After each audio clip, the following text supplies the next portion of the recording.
ભયંકર લઠ્ઠાકાંડ, 25ના મોત, 60ની હાલત ગંભીર। તમિલનાડુના મુખ્યમંત્રી રાજ્યપાલ પણ આઘાતમાં। કલ્લાકુરિચી જિલ્લા કલેક્ટર એમ.એસ. પ્રશાંતે ઘટનાની પુષ્ટિ કરી હતી। તેમણે કહ્યું કે મૃત્યુઆંક વધી શકે છે।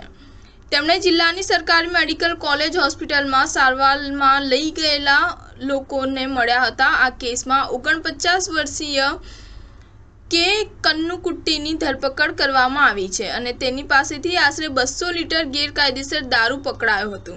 પરીક્ષણમાં જાણવા મળ્યું છે કે તેમાં જીવલેણ મિથેન ઉમેરાયું હતું। મુખ્યમંત્રી એમ.કે. સ્ટાલિને મૃત્યુ પર શોક વ્યક્ત કર્યો હતો અને કહ્યું કે આ ઘટનાને રોકવામાં નિષ્ફળ રહેલા અધિકારીઓ સામે પણ કડક કાર્યવાહી કરવામાં આવશે। સ્ટાલિને એક્સ પર એક પોસ્ટમાં લખ્યું હતું કે કલ્લાકુરુચીમાં ઝેરી દારૂ પીનારા લોકોના મોતના સમાચાર સાંભળીને હું આઘાતમાં અને દુઃખી છું।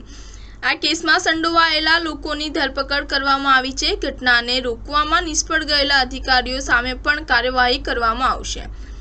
તમિલનાડુ રાજભવને રાજ્યપાલ વતી એક પોસ્ટ શેર કરી છે। તેમાં લખ્યું છે કે મને એ જાણીને ખૂબ દુઃખ થયું છે કે કલ્લાકુરુચીમાં ઝેરી દારૂ પીવાથી ઘણા લોકોએ જીવ ગુમાવ્યા છે। અન્ય ઘણા લોકોની હાલત ગંભીર છે। શોકગ્રસ્ત પરિવારો પ્રત્યે મારી હૃદયપૂર્વકની સંવેદના અને હોસ્પિટલમાં દાખલ થયેલા લોકો ઝડપથી સાજા થાય તેવી શુભેચ્છાઓ પાઠવું છું। સ્ટાર ન્યૂઝ 7 હંમેશા સચ્ચાઈની સાથે।